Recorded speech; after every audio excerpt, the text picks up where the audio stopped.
ಬೆಂಗಳೂರಿನ ಮಲ್ಲೇಶ್ವರದಲ್ಲಿ ಕೊಡಚಾದ್ರಿ ಚಿಟ್ಸ್ ಹೊಸ ಬ್ರಾಂಚ್ ಆರಂಭ ಆಗಿದೆ. ಕೊಡಚಾದ್ರಿ ಚಿಟ್ಸ್ನ ಎಂಡಿ ಕೆಎನ್ ಪರಶುರಾಮ 50ನೇ ಹೊಸ ಬ್ರಾಂಚ್ ಕಚೇರಿಯನ್ನು ಉದ್ಘಾಟಿಸಿದರು. ಕರ್ನಾಟಕದ ವಿವಿಧ ಭಾಗಗಳಲ್ಲಿ ಈವರೆಗೆ 49 ಕೊಡಚಾದ್ರಿ ಚಿಟ್ ಕಚೇರಿಗಳಿದ್ದು, ಇದೀಗ 50ನೇ ಬ್ರಾಂಚ್ ಕಚೇರಿಯನ್ನ ಮಲ್ಲೇಶ್ವರದಲ್ಲಿ ಆರಂಭಿಸಲಾಗಿದೆ. ಸುಲಭವಾಗಿ ಡಿಜಿಟಲೀಕರಣ ಮೂಲಕ ಹಣ ಪಡೆಯಬಹುದಾದ ಮತ್ತು ಹಣ ಪಾವತಿ ಮಾಡುವ ಚಿಟ್ ಫಂಡ್ ಇದಾಗಿದ್ದು, ಕಾನೂನಾತ್ಮಕವಾಗಿ ಮಾನ್ಯತೆ ಇದೆ ಅಂತ Kodachadri chit fund MD K N Parashurama ಹೇಳಿದ್ದಾರೆ.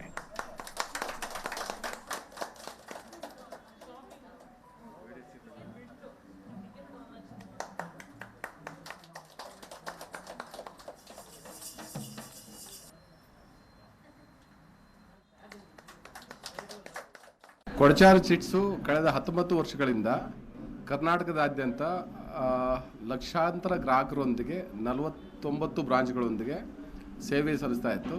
ಗ್ರಾಹಕರ ಹಿತಾಸಕ್ತಿ ಮತ್ತು ಒತ್ತಾಸೆ ಮೇರೆಗೆ ಮಲ್ಲೇಶ್ವರಮಲ್ಲಿ ನಮ್ಮ 50ನೇ ಶಾಖೆನ ಓಪನ್ ಮಾಡಿದ್ವಿ.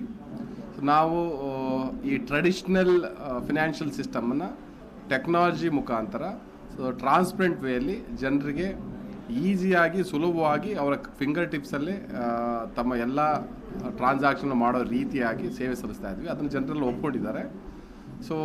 ಹಾಗಾಗಿ ಹೀಗೆ ಇದು ಮುಂದುವರಲಿ ಮತ್ತು ಜನರ ಎಕ್ಸ್ಪೆಕ್ಟೇಷನ್ಸು ಅದರ ಜೊತೆಗೆ ಅವರ ಸಹಾಯ, ಅವರ ಆಶೀರ್ವಾದ ಹೀಗೆ ಇರಲಿ.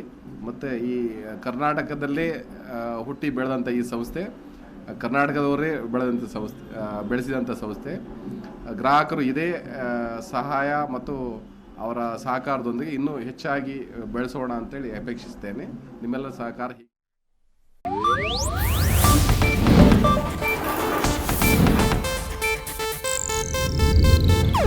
ಇದು ಏಷ್ಯಾನೆಟ್ ನ್ಯೂಸ್ ನೆಟ್ವರ್ಕ್ ಪ್ರಸ್ತುತಿ.